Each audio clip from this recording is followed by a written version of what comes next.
उत्पादन आपलं त्याच्यामध्ये कमी निघालं त्यांच्यापेक्षा.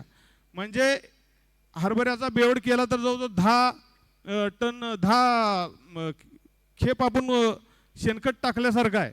तर सगळ्यात महत्त्वाचं म्हणजे फेरपालटाचा आपण वापर केला पाहिजे. त्याचबरोबर हिरवळीच्या खताचा सुद्धा वापर तेवढाच गरजेचा आहे. त्याच्यामध्ये मग आपण तागाचा वापर केला पाहिजे, धेंच्याचा वापर केला पाहिजे.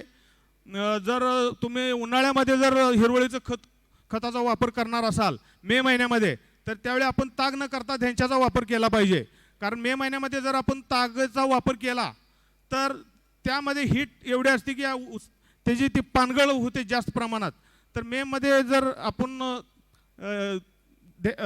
हिरवळीच्या खताचा वापर करणार असाल तर आपण धेंच्याचा वापर केला पाहिजे.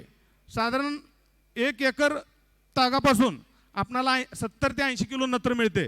तसेच हेक्टरी 70 ते 80 किलो नत्र मिळते. धेंच्या हेक्टरी जवळजवळ 60 ते 70 किलो नत्र मिळतो धेंच्यामधून. तसेच अलीकडे आपण फेरपालटीसाठी हळद, केळी ह्यांचा सुद्धा वापर चालू केलेला आहे. त्याचबरोबर ऊस उत्पादनासाठी सगळ्यात आणखीन एक महत्त्वाचं म्हणजे आपला स्वतःचा बेणेमाळा पाहिजे. चांगले जर बियाणे ऊसाचे असेल तर एकरी जवळजवळ 35 टनापर्यंत उत्पादनात वाढ होते, असा वैयक्तिक मला अनुभव आलेला आहे. तर हे करत असताना तुम्हाला एकरी जर 100 टन उत्पादन काढायचं असेल तर प्रामुख्यानं 2 वेळा चांगली नांगरट केली पाहिजे, हिरवळीचा वापर केला पाहिजे. तसेच हिरवळीचं जर तुम्हाला शक्य नसेल आपण हरभऱ्याचा सुद्धा फेरपालट करू शकता. तसेच जे पाचट आहे, आता गेल्या 10 वर्षापासून मी पाचट पेटवलेलं नाही, त्यामुळे जमिनीची माझी जलसंधारण शक्तीसुद्धा चांगली वाढलेली आहे. अशा बऱ्याचशाच बाबी आहेत. आणि त्यामध्ये आणखीन एक म्हणजे हा जो आपण बेणेमाळा करतो तो सिलेक्शन करून चांगल्या पद्धतीचं बियाणं आपण सिलेक्शन करायचं. म्हणजे माझी पद्धत अशी आहे की जो माझा पूर्वीचा बेणेमाळा आहे त्या बेणेमाळ्यामधून चांगले सिलेक्शन करून ऊस काढायचे. ज्याची लांबी 9 इंच असावी, खालील तळाचा घेर बैठला तर जवळजवळ 6 ते 7 इंच असावं. असे 100 ऊस मी त्यामधील सिलेक्शन करतो.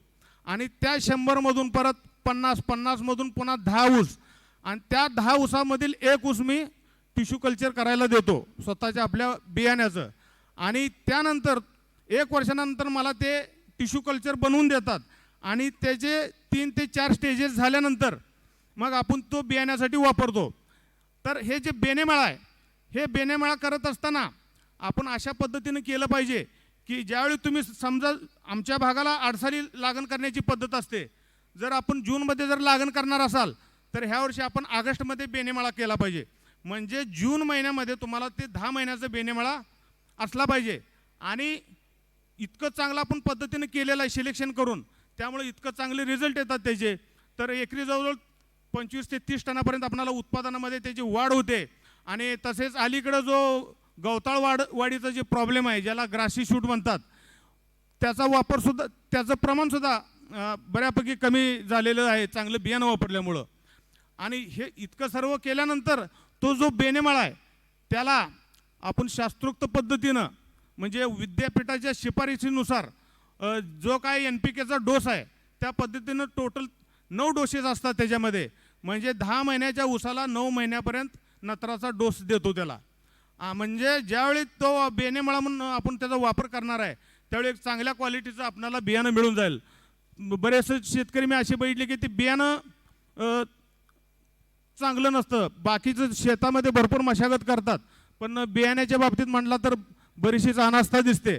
तर सगळ्यात महत्त्वाचं म्हणजे तुम्हाला उत्पादन चांगलं काढायचं असेल तर बेणेमाळा आपला स्वतःचा पाहिजे, सिलेक्शन आपण स्वतः सिलेक्शन करून केलेल्या ऊसाचं पाहिजे. त्याचबरोबर रूट सरीचा वापर करा. तुम्हाला जर 100 टन काढायचं असेल तर 2.5 फूट, 3 फूट, 3.5 फुटामध्ये तुम्हाला ते शक्य होणार नाही.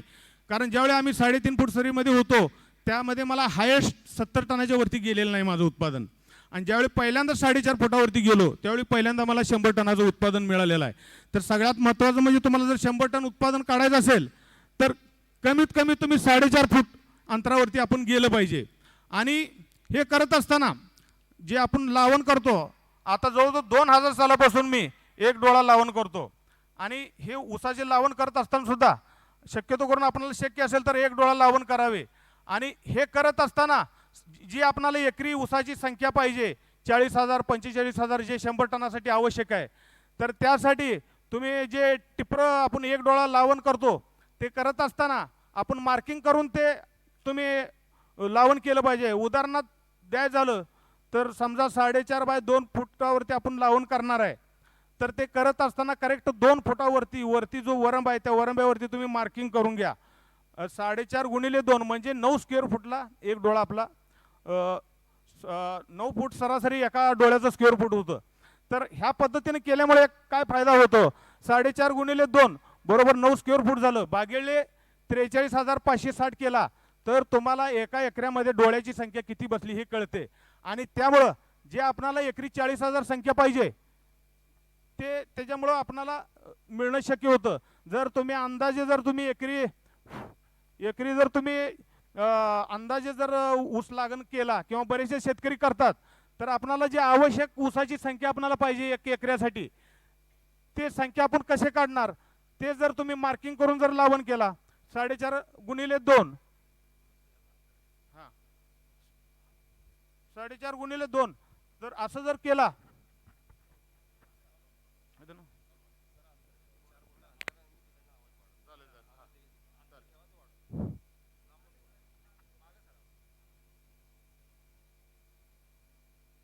तर 4.5 गुणिले 2 ह्या अंतरावरती जर आपण केलो तर आपणाला असं लक्षात येते की बाबा 9 स्क्वेअर फुटावरती आपला एक ऊस आहे.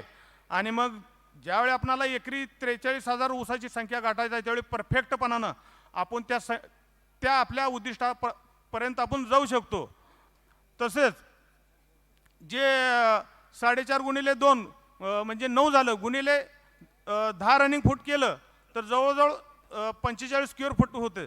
तर 45 स्क्वेअर फुटामध्ये आपले 2 फुटावरती लागण केल्यामुळे जवळजवळ 5 ऊसाचे गड्डे त्याच्यामध्ये बसतात किंवा बेट बसतात. तर त्या 5 बेटामध्ये साधारण 45 ते 50 ऊस असले पाहिजेत. म्हणजे 45 स्क्वेअर फुटामध्ये जर 45 ते 50 ऊस ठेवले तर आपणाला एकरी 43,000 संख्या मिळते. आणि गुणिले 2 ते 2.5 किलोचा एक ऊस धरला तर आरामात आपण 100 टनापर्यंत जाऊ शकतो. तर माझी आपणाला कळकळीची विनंती आहे की आपण लावण करत असताना एक परफेक्ट, भले तुम्ही 4.5 बाय 1.5 करा किंवा 1 करा, परंतु करत असताना ते मार्किंग करून आपण केलं पाहिजे. आता हा झाला लावणीचा विषय.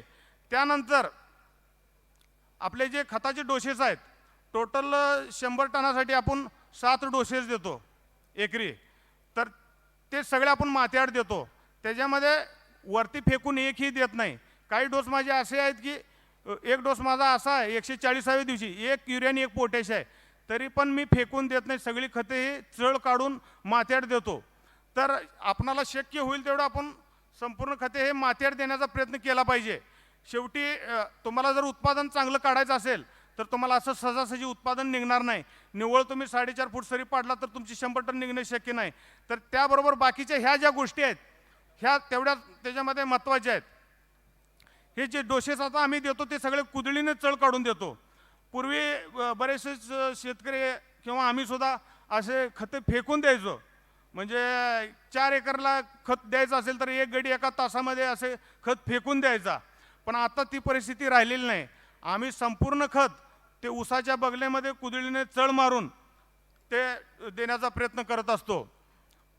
त्याचबरोबर ऊस लागण करत असताना तणनाशकाचा सुद्धा वापर तितकाच महत्त्वाचा आहे. तर साधारण लागण केल्यानंतर 3ऱ्या दिवशी आम्ही तणनाशकाचा वापर करतो. तणनाशकाचा वापर केल्यामुळं तणाचं नियंत्रण चांगल्या पद्धतीनं होतं. आणि आपणाला इतर जे ऊसाचे कामं आहेत, जसे उदाहरणार्थ द्यायचं झालं तर ऊसाचे स्प्रे असतील किंवा मातीआड खते देण्याचं जे काम असेल त्याच्यासाठी चांगल्या पद्धतीनं आपणाला वेळ मिळतं. त्याचबरोबर ऊस लागण केल्यानंतर ऊसाचा जो 1 महिना पिरियड गेल्यानंतर आपणाला संपूर्ण प्लॉट हा गॅप्स विरहित ठेवले पाहिजे. म्हणजे संपूर्ण प्लॉटमध्ये तुमचा एकही ऊसाचं बेट हे गॅप्स विरहित म्हणजे अजिबात गॅप्स नसले पाहिजे त्याच्यामध्ये. तर त्या पद्धतीनं करणं गरजेचं आहे. तर त्याच्यासाठी 1 महिन्यानंतर जिथं जिथं गॅप्स पडले असतील तिथं आपण रोपं त्या ठिकाणी लावून ते 100% गॅप्स विरहित प्लॉट केला पाहिजे. त्याचबरोबर अलीकडं आम्ही ऊसाचा जेटा मोडतो. म्हणजे ज्याला आपण मदरशूट म्हणतो, तो साधारण 65 ते 70व्या दिवशी किंवा मातृकोंब म्हणतो ते 65 ते 70व्या दिवशी आपण तो जेटाकोंब मोडून काढायचा. जेटाकोंब मोडून काढल्यामुळं जे साईडचे फुटवे असतात त्याची एकसारखी आणि चांगल्या पद्धतीनं वाढ होते आणि आपणाला जी संख्या पाहिजे एकरी 43,000 त्या संख्यापर्यंत आपण आरामात पोचू शकतो. त्याचबरोबर अलीकडे या 4.5 फूट सरीमध्ये आम्ही आल्यापासून आम्ही जे ऊसानं जी बांधणी करत होतो ते आपण कंप्लीट पूर्णपणे बंद केलेलं आहे. अलीकडे आपण पॉवर टिलरच्या सहाय्याने ऊसाची बांधणी करतो. तर त्यामध्ये जे आपण बैलानं जे बांधणी करतो ते बांधणी करत असताना जी माती लागत असते ती ऊसाच्या बेटामध्ये ते अशी साईडला लागत असते. पण आपणाला जे पॉवर टिलरनं जे माती लावतो किंवा जी बांधणी करतो मोठी बांधणी म्हणतो ते ऊसाच्या बेचक्यामध्ये असे ते माती जाऊन पडते आणि जवळजवळ 2-2.5 कांड्या त्याच्यामध्ये त्या बुडल्या जातात. तर त्याला एक भक्कमपणा येतो. तर ते करण्यासाठी जे VST शक्ती कंपनीचं जे 13 HP पॉवर टिलर आहे त्याचा आपण वापर केला पाहिजे 4.5 फूट सरीसाठी. मग ते 4.5 फूट, 5 फूट, 6 फूट, अगदी 8 फुटापर्यंत सुद्धा आपण त्याचा वापर करू शकता. त्याचबरोबर ह्यातला आणखीन एक मुद्दा म्हणजे आपण पाचट सुद्धा काढलं पाहिजे. ऊसाचं पाचट काढल्यामुळं ऊस उत्पादनामध्ये चांगली वाढ होते आणि त्याचबरोबर जे ऊस अन्नांश खाऊन मरणार असतो, जे त्यातला अन्नांश खाऊन ऊस मरत असतात ते ऊसाचे पाचट काढत असताना ते सगळं आपण काढू शकतो. आणि त्याचबरोबर त्याच्यामध्ये ऊन वारा हे खेळल्यामुळं ऊसाला एक टणकपणा येत असतो. तर ऊसाचं पाचट काढल्यानंतर आपण बैठला तर जर ऊस तुम्ही जर मोडून बैठला तर तुम्हाला असं दिसेल की त्याच्यामध्ये जे साल आहे त्याची ऊस मोडत असताना अशी कवकवीत साल असते त्याची. आणि नंतर ऊसाचं पाचट काढल्यानंतर एक 15 दिवसानं जर तुम्ही दुसरा ऊस जर मोडून बैठला तर तुम्हाला साल ही टणक झालेली दिसेल. म्हणजे पाचट काढल्यामुळं आत हवा खेळती राहून ऊन वारा खेळल्यामुळं ऊसाला एक टणकपणा आणि वजन चांगलं प्राप्त होतं. तर हे सुद्धा 100 टनासाठी सगळ्यात आवश्यक गोष्ट आहे. तर पाचट काढत असताना आम्ही प्रत्येक सरीमध्ये पाचट काढत नाही, एक आड एक सरीमध्ये आपण पाचट काढायचं. कारण ज्यावेळी आपण ऊसाला पाणी देतो त्यावेळी एक सरी ही हवा खेळती राहण्यासाठी किंवा वापसा कंडिशन येण्यासाठी आपणाला एक सरी ही कायम मोकळी ठेवावी लागते. जर तुमची हलकी जमीन असेल तर त्याच्यामध्ये प्रत्येक जमिनीमध्ये तुम्ही पाचट हे काढून ठेवू शकता. तर टोटल आम्ही 2 वेळा पाचट काढतो. दुसऱ्यांदा पाचट काढत असताना आपला हा जिथंपर्यंत पोचेल तिथंपर्यंत आपण पाचट काढतो त्याचे. त्यामुळं तुम्हाला असं लक्षात येईल की दुसऱ्यांदा ज्यावेळी आपण पाचट काढतो तर पहिल्यांदा पाचट काढल्यामुळं तुम्हाला ऊसामध्ये अगदी चांगली वाढ दिसेल, जाडी चांगली आलेली दिसेल. त्याचबरोबर ऊसामध्ये ज्याला ते कोंबरीला काय म्हणतात साहेब, कोंबरीला काय म्हणतात, वॉटरशूट, हां वॉटरशूटाचं सुद्धा प्रमाण तुम्हाला चांगल्या पद्धतीनं आलेलं दिसेल. तर आणि त्याचबरोबर आपण जे ऊसाला स्प्रे करतो तर त्या स्प्रेमध्ये आपण मायक्रोन्यूट्रनचे एक 2-3 स्प्रे दिले पाहिजे. त्याच्याबरोबर 12-61-0-0-0-50 13-40-13 वगैरे असे आलटून पालटून आपण स्प्रे दिले पाहिजे त्याला. आणि ते करत असताना अलीकडे संजीवकाचा सुद्धा वापर व्हायला लागलेला आहे. आदरणीय जमदग्नी साहेब यांच्या मार्गदर्शनाखाली गेले 2 वर्ष झाले मी संजीवकाचा वापर करतोय. त्याच्यामध्ये GA 6BA IBA परत त्याच्यामध्ये ग्रोथ हार्मोन्स म्हणजे बायोझाईम असतील आणि बायोझाईम आहे, परत फुलविक ॲसिड आहे, अमिनो ॲसिड आहे, ह्याचे सुद्धा आपण स्प्रे केले पाहिजेत. त्याचबरोबर जीवाणूचा सुद्धा वापर केला पाहिजे. जीवाणूचा वापर करत असताना त्याच्यामध्ये NSB, PHB, KSB ह्याचा सुद्धा वापर केला पाहिजे. NSBचा वापर केल्यामुळे आपणाला हवेतून नत्र आपणाला उपलब्ध होतो आपल्या ऊसाला. PHBचा आपण वापर केल्यामुळं जमिनीमध्ये जे आपलं जवळजवळ 30 ते 40% जे स्फुरद अनुपलब्ध स्वरूपात असतो तो उपलब्ध करून देतो. तर त्याचा सुद्धा वापर तेवढाच करणे गरजेचं आहे. त्याचबरोबर पोट्याचे जीवाणूसुद्धा मिळतात, त्याचा सुद्धा तुम्ही वापर करा, तुम्हाला चांगले रिझल्ट येतील.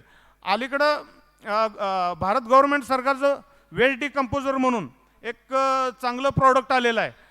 ते 20 रुपयामध्ये आहे, त्या प्रॉडक्टपासून आपण सातत्यानं आपल्या ऊसाला जीवाणू खताचा पुरवठा करू शकतो. ते जे वेस्ट डिकम्पोजर आपण तयार करायचं आहे, ती तयार करायची पद्धतसुद्धा एकदम सोपी आहे. साधारण 200 लिटर पाण्यामध्ये ती जी एक बॉटल मिळते वेस्ट डिकम्पोजरची, ते बॉटल त्याच्यासाठी वापरायची. आणि त्याच्याबरोबर 200 लिटर पाण्याबरोबर तुम्ही 1-2 किलो त्याच्यामध्ये गूळ जर घातला आणि एक सकाळ संध्याकाळ असं 2 वेळा जर त्याला ते चांगल्या पद्धतीनं ढवळायचं 1-8 दिवस, तर तुम्हाला चांगल्या पद्धतीचं, तुम्हाला कमी पैशातलं असं तुम्हाला जीवाणू आपल्या जमिनीला मिळतात. अलीकडेच मी आता ते वापरायला चालू केलेलं आहे, तर मला जमिनीत अतिशय भुसभुशीतपणा जाणवतोय.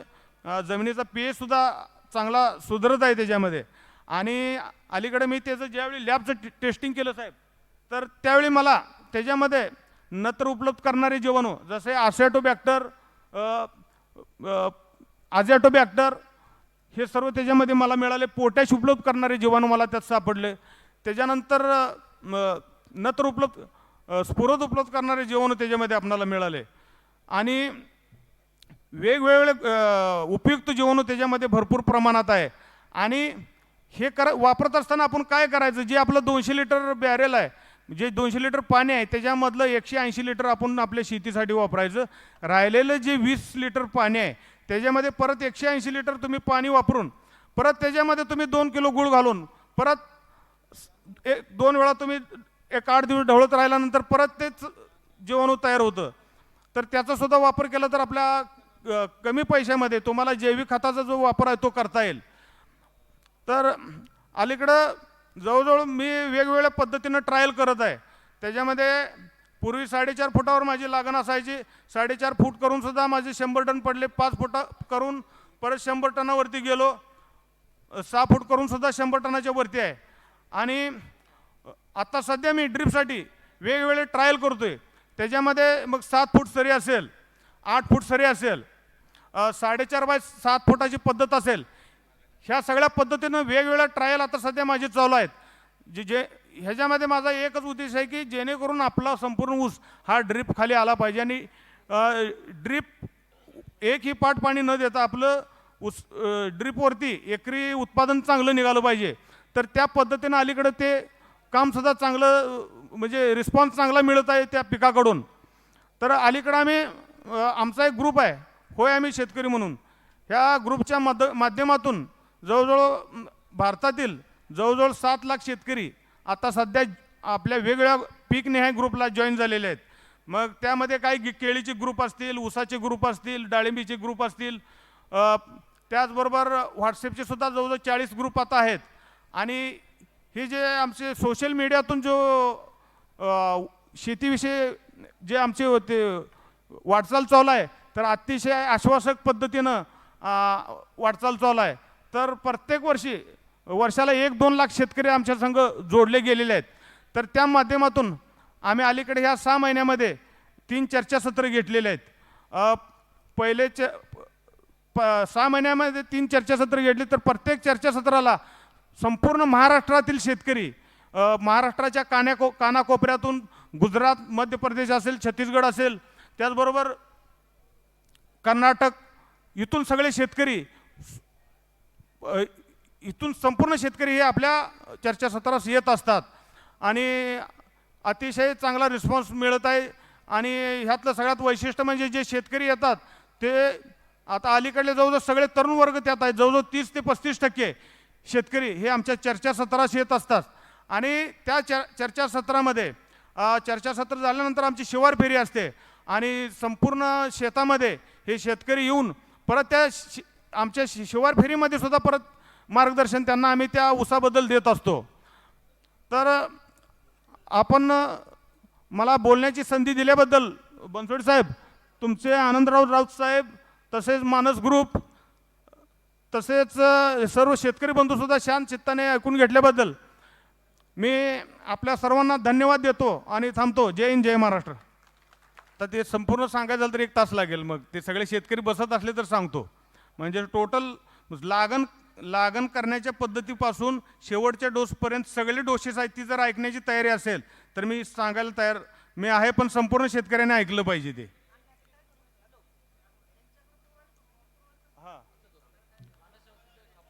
हा हा मोबाईल नंबर देतो, मला मोबाईलवरती तुम्ही रिप्लाय करा, माझे डोसेस वगैरे सगळे देतो मी तुम्हाला.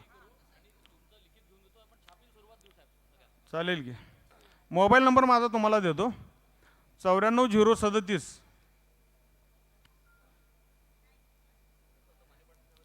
9403725999 9403725999 94 037 25999.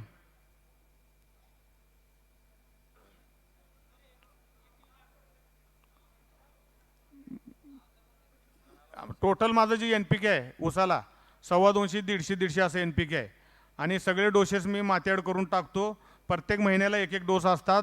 7 महिन्यामध्ये 7 टोटल 170 दिवसामध्ये 7 डोसेस आहेत. त्यामध्ये 5 डोसेस 6 डोसेस हे रासायनिक खताचे आहेत आणि एक जे डोस आहे आपला तो सूक्ष्म अन्नद्रव्याचा आहे, ज्यामध्ये zinc, ferrous, manganese, magnesium, boron ह्याचा आपण वापर करतो त्या डोसमध्ये.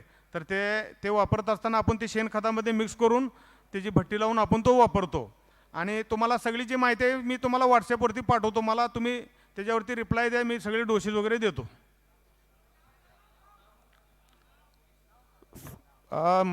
माझे नाव सुरेश अप्पासो कबाडे, राहणार कारंदवाडी, तालुका वाळवा, जिल्हा सांगली.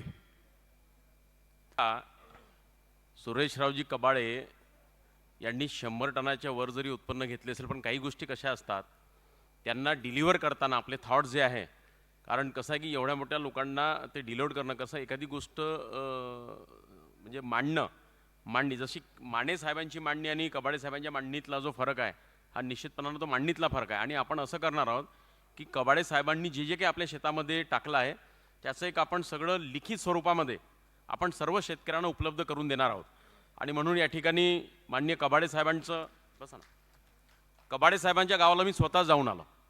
तुम्हाला आश्चर्य असं वाटेल की आपण हे जे सगळे तज्ज्ञ लोक आणलेत, या तज्ज्ञांच्या गावाला जाऊन मी पण स्वतः त्यांच्या घरी गेलो, त्यांचं घर बघितलं, त्यांची शेती बघितली आणि त्यांच्या भागातलं त्यांचं काम पाहिल्यानंतर आपण निर्णय केला, कारण शेवटी ऊसाचा विषय, शेती असा विषय की एखादा विषय आपण मांडायला बसलो तर एकाच विषयावरती टोटल म्हणजे जमीन तयार करण्यापासून तर हार्वेस्टिंगपर्यंत बोलायला लागलो तर 2 तास किमान एकाच वक्त्याला लागतात.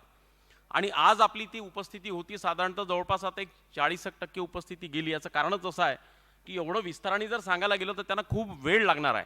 आणि म्हणून साधारणतः ठळक मुद्दे जे आहेत ते निश्चितपणानं त्यांनी आपल्या मांडणीतनं मांडलेले आहेत. शेवटी यांनी एक प्रश्न उपस्थित केला की टोटल खर्च विचारला तुम्ही. तुमचा प्रश्न होता की टोटल खर्च किती लागला. त्यांचा प्रश्न असा होता की एका एकराला आपला टोटल खर्च किती आहे. एक साधारणतः आकड्यांमध्ये 50,000 60,000. 8 साली लागणी करता जवळपास 80,000 खर्च आहे म्हणतात. 8 साली म्हणजे जे आपल्याकडे जून जुलै ऑगस्टमध्ये जो लागवड करतो तो 8 साली म्हणतात 80,000पर्यंत. आणि म्हणून खर्च आणि उत्पादन याचा ताळमेळ निश्चितपणानं आपल्याला बसवायचा आहे. आपण विदर्भातले लोक आहोत, आपल्या अनेकांच्या मनात रानडुकराचाच विषय पली येत असेल की हे सगळं करताना माझ्या ते हसून आले तुम्ही लोक की हे सगळं ऐकल्यानंतर माझ्या ऊसातलं डुक्कर जर घुसलं तर एवढं मी सगळं केलेलं सगळं बाजूला जाईल. हे बा असं तुमच्या मनात प्रश्न आहे. तोच प्रश्न माझ्याही मनात आहे. पण हे सगळे प्रश्न तुमच्या आणि माझ्या मनात असूनही मी स्वतः 10 मध्ये 100 टनापर्यंत गेलो आहे. म्हणजे मी 10 मध्ये गेलो 100 टनामध्ये, जे नितीनजीनं आता माझं उदाहरण दिलं. आणि रानडुकरांवरती जे तुमच्या मनातले प्रश्न आहेत, कारण तुमचा आवडता विषय रानडुक्कर त्याच्यावर आता समोरचे वक्ते आपल्याला मार्गदर्शन करणार आहेत. आणि आता नवीन संकट आपल्यासमोर उभा आहे. शेवटी संकटातनंच आपल्याला शेती करायची आहे. हुमणीचा प्रादुर्भाव हा आपल्याकडे कमी आहे, पण पश्चिम महाराष्ट्रात हुमणीचा एवढा प्रादुर्भाव आहे की अनेक, मला वाटतं 20% क्षेत्रामध्ये हुमणीच्या जे मोठी अळी असते शेणखतातनं इथे मोठी अळी राहते, जमिनीच्या खाली राहते. त्याच पद्धतीनं जमिनीच्या खाली राहणारा एक लवाडा नावाचं तण आहे. या ठिकाणी अग्रवाल साहब बसले आहे. यहाँ पर अग्रवाल साहब बैठे, कारण त्यांना मराठी समजत नाही. माननीय अग्रवाल जी यहाँ पर बैठे हैं, वो भी अपने मार्गदर्शन में जमीन के अंदर से आने वाला तन जो डेंजरस है वो लवाड़ा है, लई बोलते हैं. आणि त्याच पद्धतीनं हुमणी हे कीड जे आहे ही जमिनीच्या खाली राहते 1 फुटाच्या खाली, त्याच्यामुळे तेही संकट आपल्या समोर आहे. आणि म्हणून संकटावरती मात करूनच हे शेतकऱ्यांचं कर्तव्य, त्याच्यात आपण मात करतोच आहे. आणि म्हणून गडकरी साहेबांनी सांगितल्याप्रमाणे अनेक संकटांना तोंड देत त्यांनी आपले कारखाने उभे केलेत. शेवटी आपल्याला किती संकट जरी असले तरी ऊसाची शेती ही फायदेशीर असल्यामुळेच ह्या कार्यशाळा आपण या ठिकाणी आयोजित केलेला आहे. आणि म्हणून या ठिकाणी लवाड्याचं अग्रवाल जी मैं 2 मिनट वो लवाड़ा के बारे में भी बोल देता हूँ कि मेरा जो अनुभव है ताकि फिर आप अपने इसमें रखने वाले हो. लवाडा हा विषय असा आहे की सगळ्यांच्या शेतात आहे. मी माझ्या शेतामध्ये पण लवाड्यावरती ऊसामध्ये जो लईचं नियंत्रण हे कितीदा आपण प्लव केले, सर्व केलं, कल्टिवेटर केलं, पण लई 3ऱ्या दिवशीच उभी होते. आणि सगळ्यात जास्त शेतकरी त्रस्त आहे ते लईमुळे आहे. आणि म्हणून सॅम्प्रा नावाचं औषध मार्केटमध्ये आलं. मी माझ्या शेतामध्ये ऊसामध्ये सॅम्प्रा नावाचं औषध मारलं. सांगण्याच्या पद्धती त्यांचे तज्ज्ञ लोक सांगतील. ऊसावर जरी सॅम्प्रा मारला तरी ऊस मरत नाही. इतर पिकावर जर तुम्ही सॅम्प्रा मारला तर इतर पिकं मरतील. आणि म्हणून ऊसासाठी वरदान हे सॅम्प्रा नावाचं विडीसाइड यांनी शोधून काढलं, ज्यांचा निश्चितपणानं फायदा आपल्या भागातील शेतकऱ्यांना लईचं नियंत्रण करण्याकरता होणार आहे. आणि म्हणून त्यांच्या या जॉईंट ॲडव्हेंचरनी आज आपण कार्यक्रम केलेला आहे. अग्रवाल साहेब सुद्धा या ठिकाणी त्याचं मार्गदर्शन करणार आहे. पण जसं मगाशी 2 वाक्यरचना म्हणजे आपण सुईने जसं सामोर जावं असं म्हणतात, म्हणून 2 लाईन तुम्हाला म्हणतो. ते म्हणतात की असफलता एक चुनौती है स्वीकार करो. हे मी याच्याकरता जरा 2 लाईन म्हणतो आहे, कारण अनेकांच्या डोक्यामध्ये प्रश्न आहे की आता जेवणाची वेळ झाली आहे, सकाळपासून आम्ही आलो, 2 मार्गदर्शन आहे, तर कसं काय.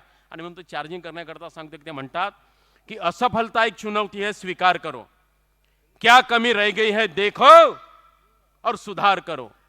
जब तक सफल न हो, जब तक सफल न हो, सुख चैन की नींद त्यागो तुम, संघर्ष का मैदान छोड़ मत भागो तुम.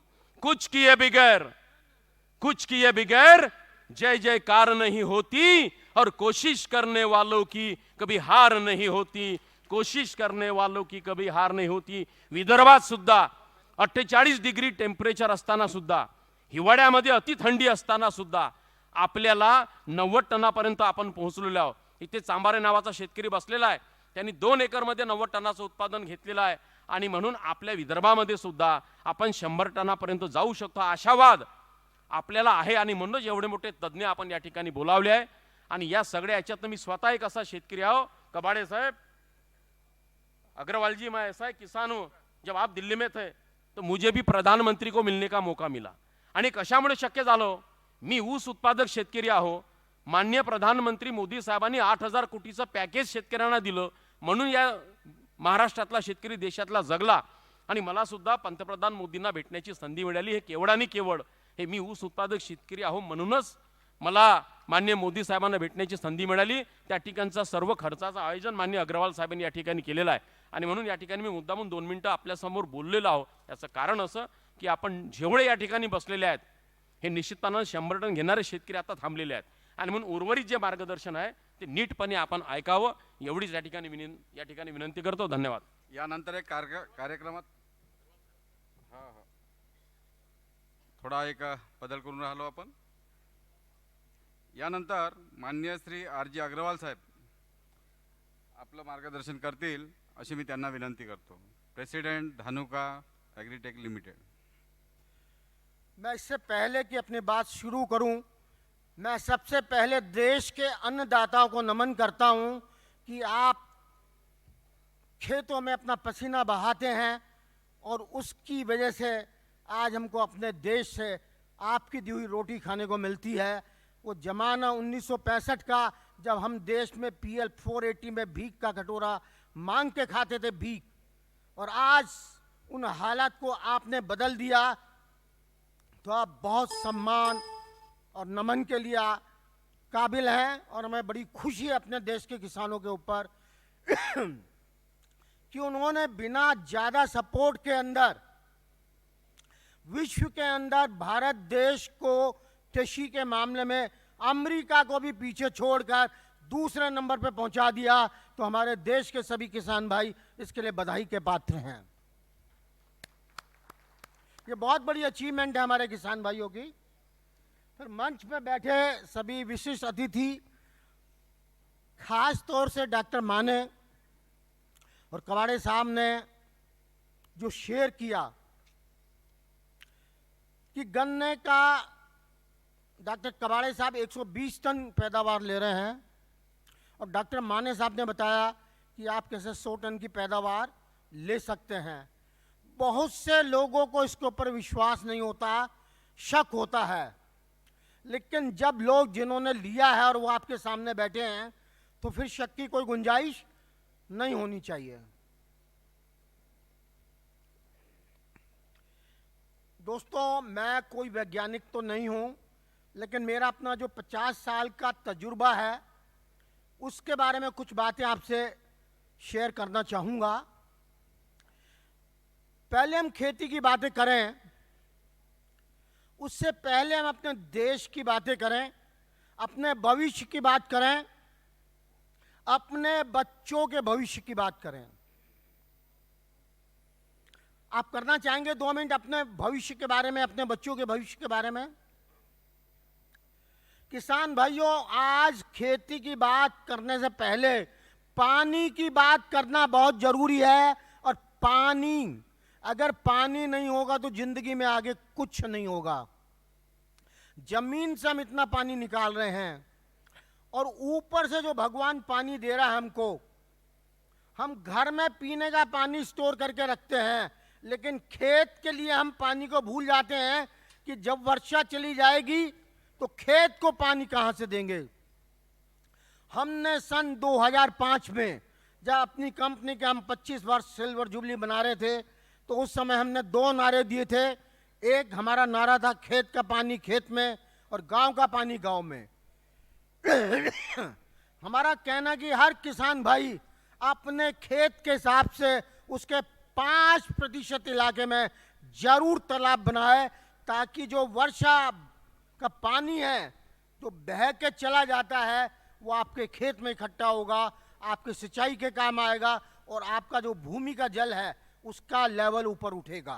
तो आप कम से कम जो आए हैं आज ये प्रण करके जाएं कि हर खेत में 5% जमीन का हम तालाब बनाएंगे, तो उससे कभी आपको विदर्भ में कोई समस्या नहीं होगी। जो विदर्भ के बारे में इतनी कहानियां आती है कि आत्महत्याओं की, उसके सबसे पीछे एक कारण है पानी। पानी नहीं होने से आपकी खेती नहीं होती, और पानी होगा तो आपकी आमदनी बिना कुछ ज्यादा फर्ज के दुगनी हो सकती है। ये कितने ही उदाहरण हैं और कितने ही वैज्ञानिक लोगों से आप पूछ लीजिए। खेत में जहाँ पानी नहीं है असिंचित खेती है, और जो सिंचित खेती है उसमें दुगने का फर्क हो जाता है। तो आप मेरी बात से सहमत हैं? क्या पानी, आप वर्षा जल को इकट्ठा करने का प्रण लेंगे? लेंगे। बहुत बहुत धन्यवाद।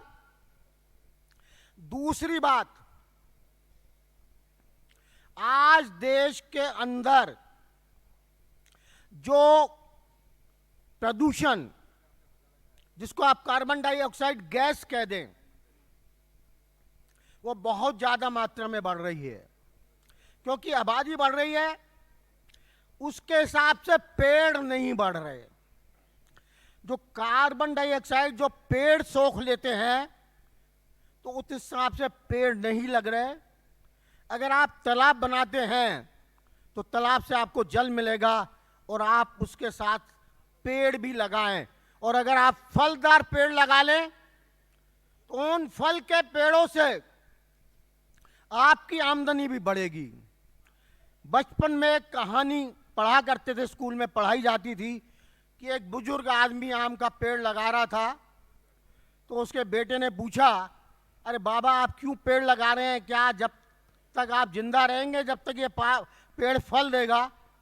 उनका कहना था, बेटा मैं तो इसके फल नहीं खाऊंगा, लेकिन तुम जरूर इसके फल खाओगे।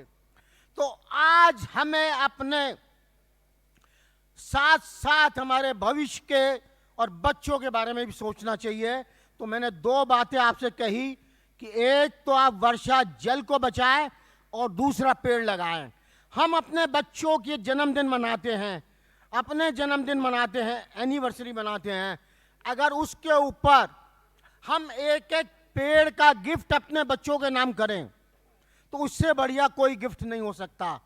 आज बच्चों के लिए सारी जिंदगी वो एक पेड़ उनके नाम से आप लगाएंगे तो उससे बढ़िया गिफ्ट और याददाश्त बच्चों के लिए जिंदगी में कोई नहीं हो सकती।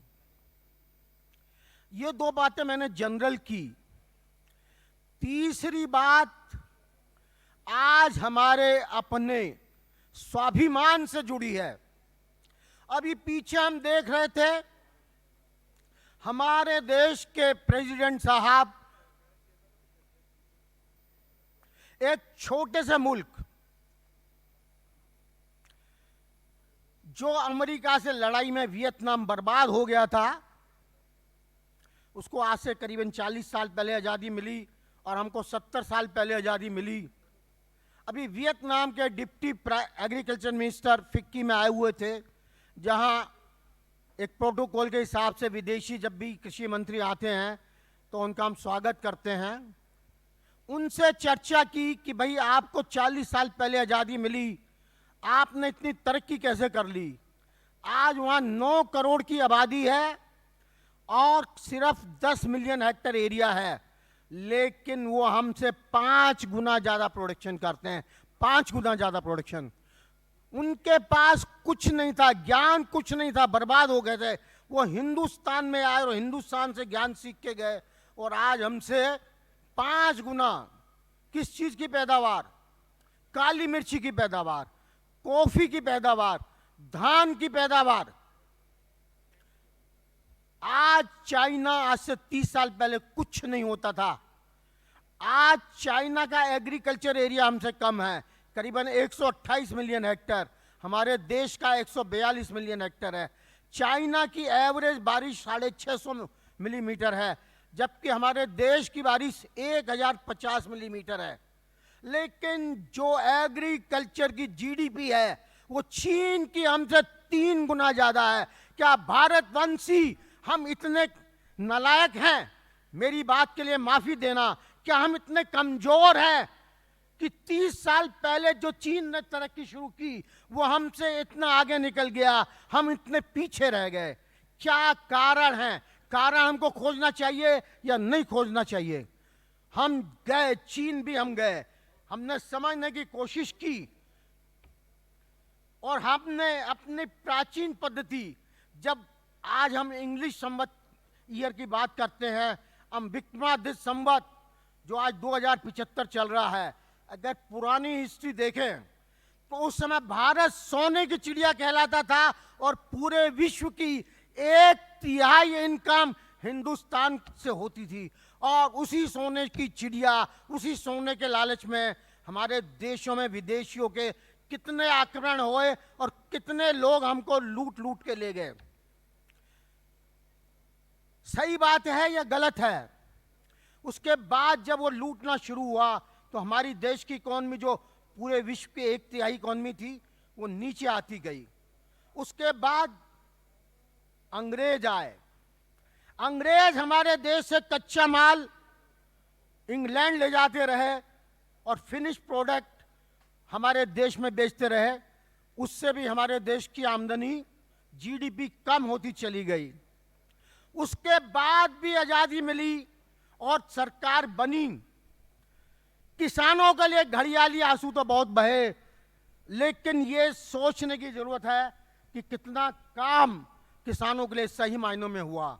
अगर आप देखें 4 साल में जो यहाँ पे गडकरी जी ने काम करके दिखाया है, मेरा ख्याल है शायद इतना काम जो उन्होंने 4-5 साल में किया है, और ये 10वां एग्रो विजन है। तो आज जो मैं अपनी ये बात कह के अपनी बात समाप्त करना चाहूंगा कि क्या कारण है और हम भी चीन से आगे जा सकते हैं। हमारे किसानों की मेहनत में कोई कमी नहीं है, और कमी सिर्फ एक बात की हमारे देश में रह गई, तो हमारे किसानों तक ज्ञान और विज्ञान नहीं पहुंच रहा। सन 2000 में हमारे एक प्राइम मिनिस्टर अटल बिहारी वाजपेयी जी ने दिल्ली की नेशनल ऑल इन कांग्रेस में बोलते हुए कहा था, जो हमारे लाल बहादुर शास्त्री जी ने नारा दिया था, जय जवान जय किसान, उस नारे में वाजपेयी जी ने जोड़ा था जय विज्ञान। लेकिन वो नारा रह गया, हम किसानों तक विज्ञान नहीं पहुंचा पाए। ये गडकरी जी की एक कोशिश है कि एग्रो विजन के माध्यम से महाराष्ट्र के किसानों को बुलाते हैं, पूरे देश के किसान आते हैं और यहाँ उनको ज्ञान आप आए हैं तो मैं समझता हूं कि जरूर कुछ ना कुछ ज्ञान यहां से सीख के जा रहे होंगे, और उस ज्ञान को आप इस्तेमाल करें। तो आप देखिए, अगर आप मेहनत कर रहे हैं तो आपकी आमदनी ना बढ़े ऐसा असंभव है। गडकरी जी भी चैलेंज कर गए और मैं भी चैलेंज करता हूं आपको। अगर आप पानी बचा लेते हैं और दूसरा खेत में जो आपके लबाड़ा या तन या घास फूस है उसको कंट्रोल कर लेते हैं, जो आपके जमीन का मॉइस्चर खा जाता है, जो आपके जमीन से फर्टिलाइजर ले जाता है, अगर आप उसको कंट्रोल कर लें तो आप 75 टन नहीं, मैं चैलेंज के साथ कहता हूं, आप 100 टन ईख की पैदावार ले सकते हैं। आपको अपने ऊपर विश्वास होना चाहिए, भरोसा होना चाहिए।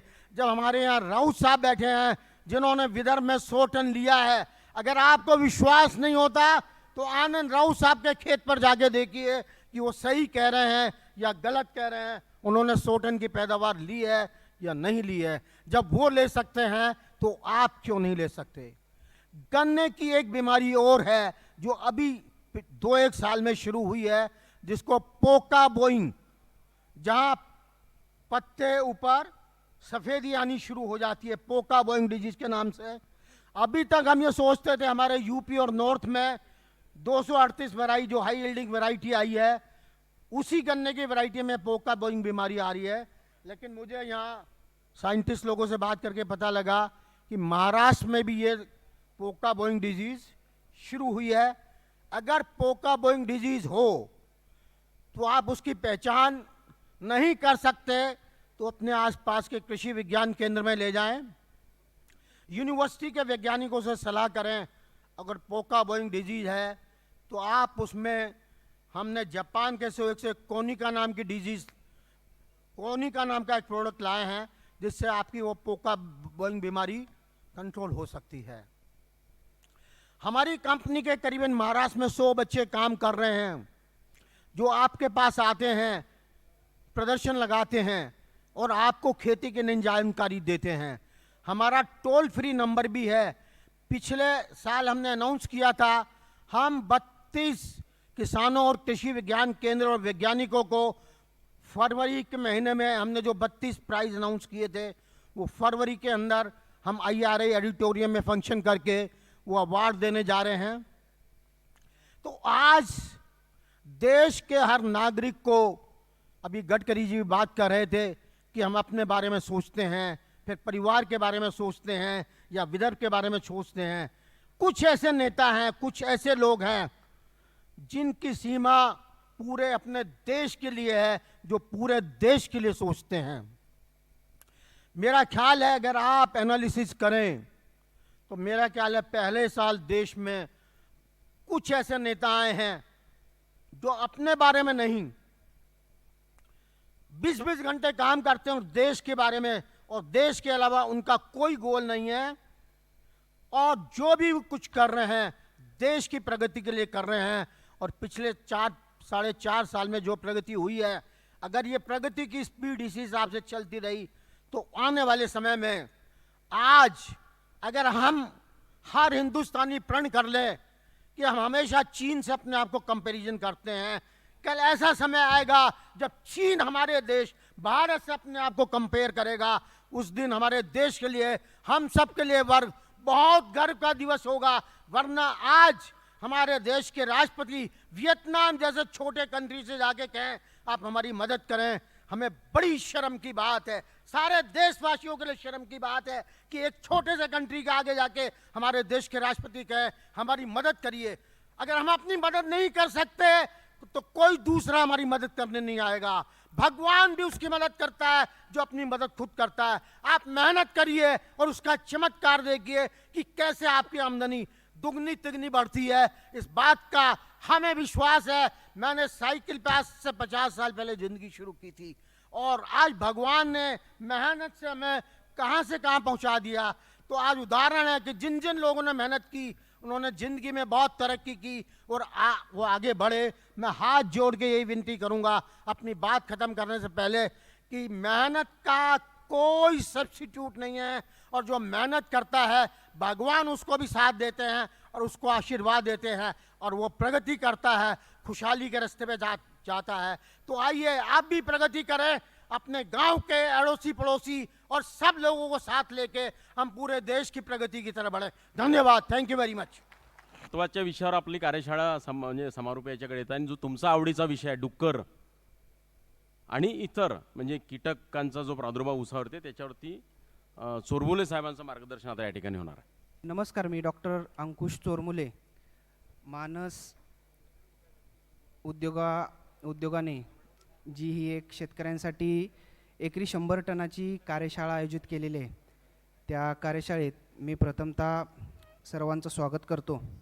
मला समजतंय खूप वेळ झाला आपण बसलाय आणि एका जागी एवढं बसून एकाग्रतेपणे एखादा शेतकरी नाही ऐकू शकत, कारण आम्ही खूप कार्यशाळा वगैरे घेत असतो आणि शेतकऱ्यांच्यात तेवढी मानसिकता राहत नाही एका वेळेला सर्व ऐकून घ्यायची।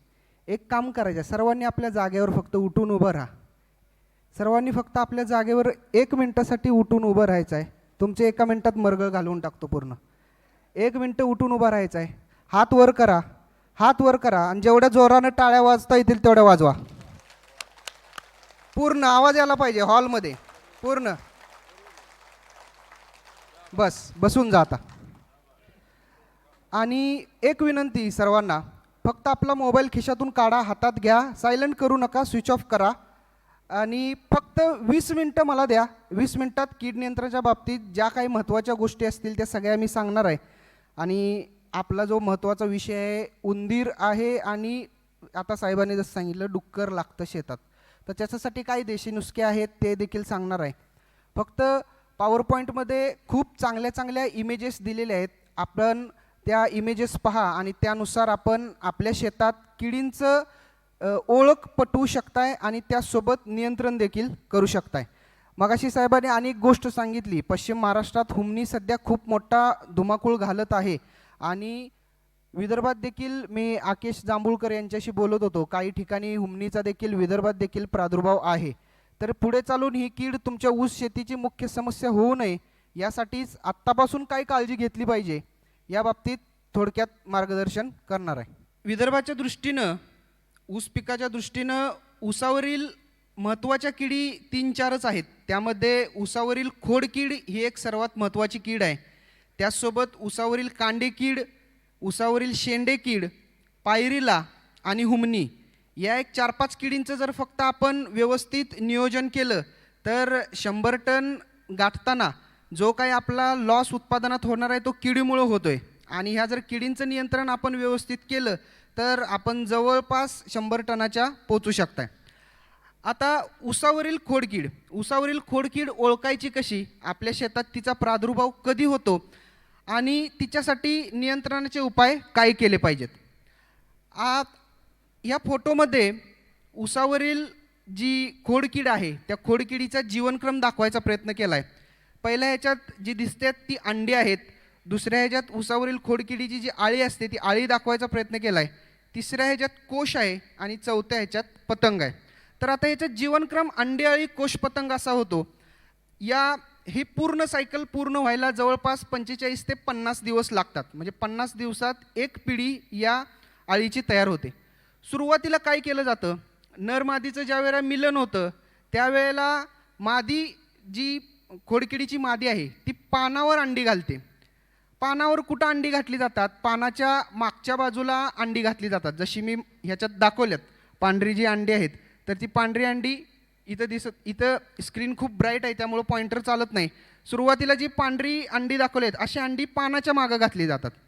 पानाच्या मागच अंडी का घातली जातात, कारण ज्या वेळेला त्या अंड्यातनं आळी बाहेर येणार आहे ते आळीला खोडात जावं लागणार आहे आणि ती खोडात कशी जाईल, समजा तुमचं पान असं आहे, ह्या पानाला खाली अंडे आहेत, आळी काय करते, आळी ज्या वेळेला अंड्यातनं बाहेर येते तेव्हा तिच्या तोंडातनं एक चिकट द्रव सोडते आणि त्या चिकट द्रव इथं पूर्ण पानाला चिकटला जातो, बरोबर वर लटकतो तो चिकट द्रव, त्याच्यापासून असं व्यवस्थित खाली येते, ती जमिनीच्या लेवलला आली की बरोबर ती खोडात प्रवेश करते। म्हणजे ह्याच्यासाठी अंडी उलटी घातली जातात, ही गोष्ट लक्षात ठेवा।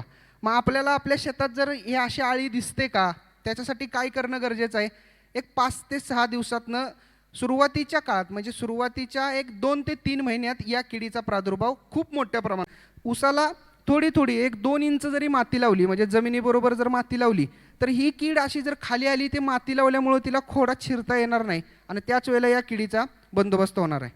आता मॅक्झिमम इकडं ड्रीप इरिगेशन अजून आत्ता चालू आहे. काही शेतकरी मोकाट पद्धतीने पाणी देत असतील तर अशा वेळेला पाण्याचं नियोजन करणं खूप गरजेचं आहे. जमिनीत जास्त ओलावा जर टिकून राहत असेल तर अशा वेळेला या किडीचा प्रादुर्भाव खूप जाणवतो. बाळबांधणी म्हणजे इथं बाळबांधणी सांगितलं 1-1.5 महिन्यानंतर. बाळबांधणी म्हणजे याचा अर्थ असा नाही की बैलानं किंवा ट्रॅक्टरनंच करायचे. थोडी थोडी माती 1-2-4 इंच जमिनी जर लावून घेतली जसं मी मगाशी सांगितलं तर तसं या किडीचा आपल्याला प्रादुर्भाव कमी करण्यास मदत होणार आहे. ही ऊसामध्ये बाकीची जी पिकं आहेत मका, ज्वारी, गहू ही जर काही आंतरपिकं आपण घेत असू तर ते देखील ही कीड त्या पिकावर देखील जगते. त्यामुळे शक्यतो अशी पिकं टाळायची. अशा शेतात जर आंतरपीक घ्यायचंच असेल तर आपल्याला कांदा, लसूण, पालक वगैरे अशी पिकं आपण घेऊ शकता. आता सगळ्यात महत्त्वाचा विषय म्हणजे आपण या किडीचं जैविक नियंत्रण कसं करू शकतो. मी खालून 2 नंबरच्या ओळीला लिहिलं आहे ऊस लागवडीनंतर 40 ते 45 दिवसांनी 3 ते 4 फुले ट्रायकोकार्ड प्रति हेक्टर या प्रमाणात साधारणतः 10 ते 15 दिवसाच्या अंतराने लावावीत. ट्रायकोकार्ड ही एक मित्र कीटकापासून बनवलेलं कार्ड आहे. म्हणजे काय केलं जातं त्याच्यात भातात आढळणारी एक कीड आहे त्या किडीची अंडी एका पुट्ट्याला चिटकवली जातात